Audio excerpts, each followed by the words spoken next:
Assalamualaikum warahmatullahi wabarakatuh. Bertemu kembali dengan saya di channel Guru Asikku. Kali ini kita akan membahas terkait dengan beberapa pertanyaan yang ada di kolom komentar, yaitu terkait dengan program Indonesia Pintar. Dan kita juga akan membahas bagaimana sih caranya untuk pengajuan PIP ya dari sekolah gitu ya, teman-teman. Yuk, teman-teman yang belum subscribe, silakan subscribe. Yang belum like, silakan like.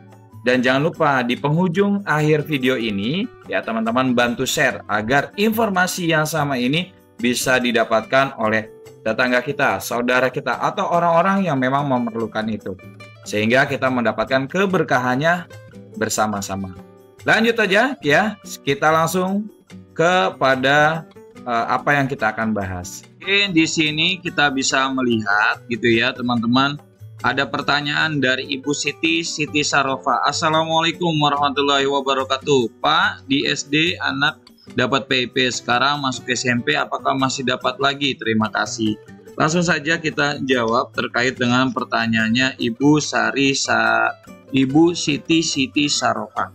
Yang perlu saya pertanyakan kembali adalah apakah Ibu pengajuannya ini melalui sekolah, pengajuan lewat sekolah atau pengajuannya lewat partai. Kenapa saya bertanya terlebih dahulu seperti itu? Kalau Ibu pengajuannya lewat sekolah, maka pengusulan sekolah ini dia akan include walaupun berbeda jenjang karena data ini berbasis data Dapodik. Jadi ketika dia sudah masuk di pengusulan lewat sekolah, walaupun dia pindah jenjang atau sekolah, ini akan mendapatkan lagi. Karena hal ini adalah menggunakan penarikan data by system. Kalau yang kedua, pengajuan atau pengusulan ini melalui partai, itu tergantung dari partainya. Jika pengajuan partai ini mengajukan kembali, maka dengan sendirinya dapat lagi. Tapi jika tidak, ya tidak dapat. Begitu ya Bapak Ibu. Terus juga yang kedua ada pertanyaan. Mohon izin bertanya Pak, PIP Madrasah Aliyah sudah cair atau belum ya? Nah, kalau pertanyaannya seperti ini, gitu ya. Kalau PIP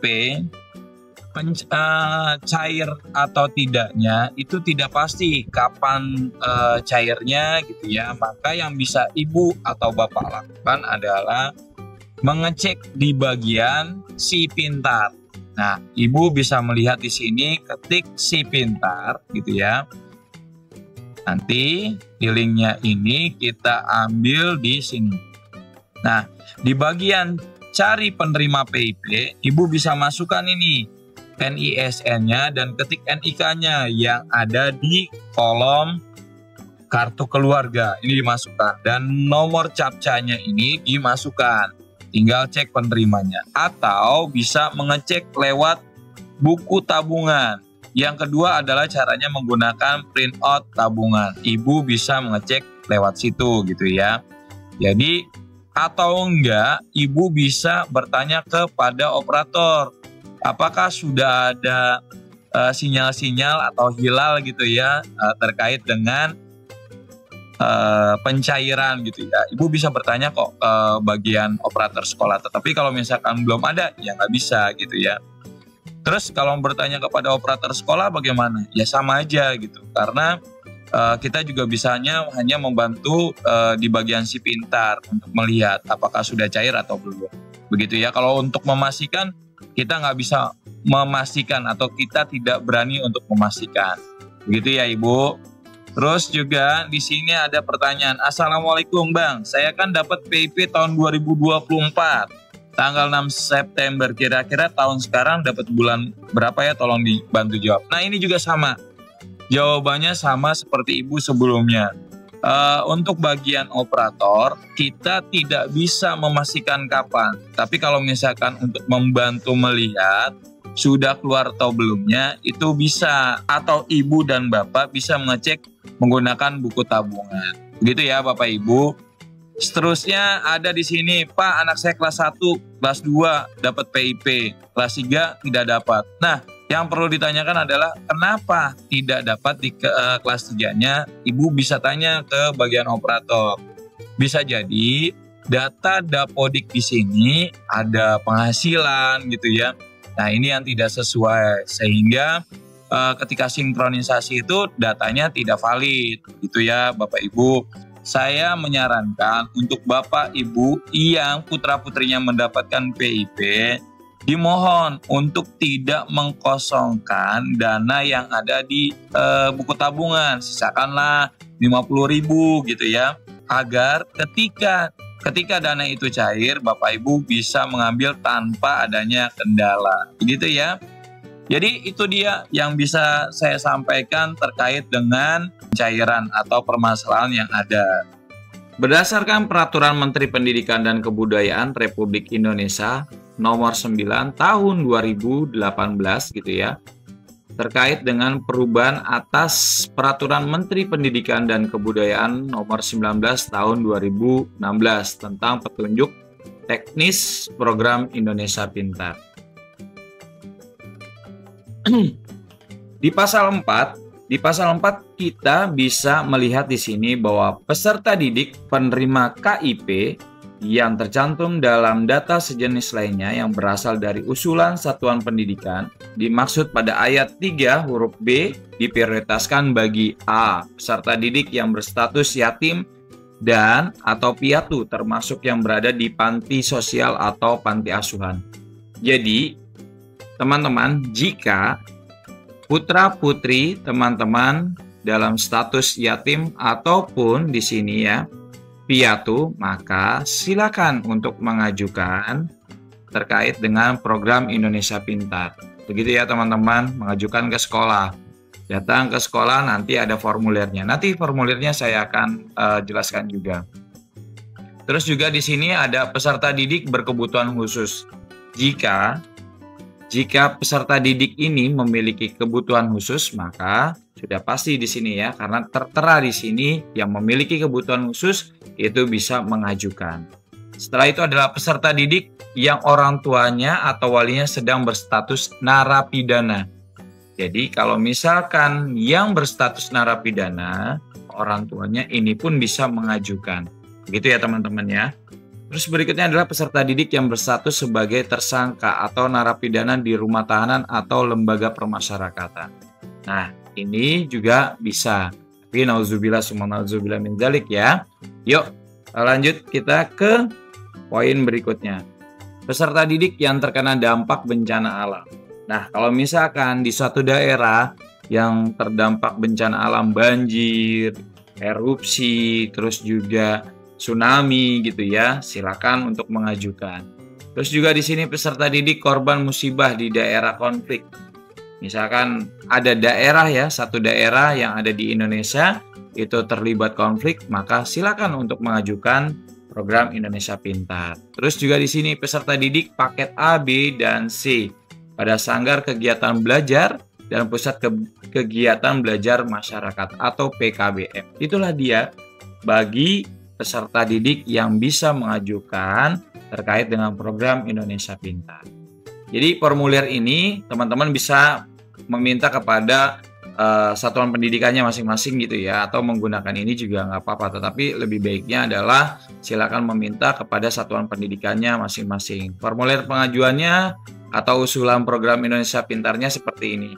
Ada nama lengkap peserta didik. Jadi diisi nama lengkap peserta didiknya. Jangan sampai ada yang kekurangan huruf ya, gitu ya, atau disingkat jangan. Tempat tanggal lahir disesuaikan dengan yang ada di KK gitu ya. Terus nama sekolah juga ditulis gitu ya, kelas berapa agar bisa dimonitoring nantinya. Terus nomor induk sekolah nasional atau NISN gitu ya. Kalau nggak punya atau belum ada ya, nanti bisa hubungin operator gitu ya. Terus juga jenis kelaminnya apa nih gitu, laki-laki atau perempuan. Nama ayah kandung, lihat yang ada di kartu keluarga gitu ya, misalkan wali yang mengisinya. Tapi kalau ayah ibunya yang mengisi silahkan ditulis ya gitu ya. Alamat tinggal saat ini, alamatnya di mana biar gampang, sesuaikan dengan kartu keluarganya gitu ya. atau berdasarkan domisili yang sekarang gitu yang ditempati. Terus juga nomor telepon atau WA, nomor yang aktif Bapak Ibu ya. Jadi nomor yang aktif, jangan sampai nomornya nggak aktif.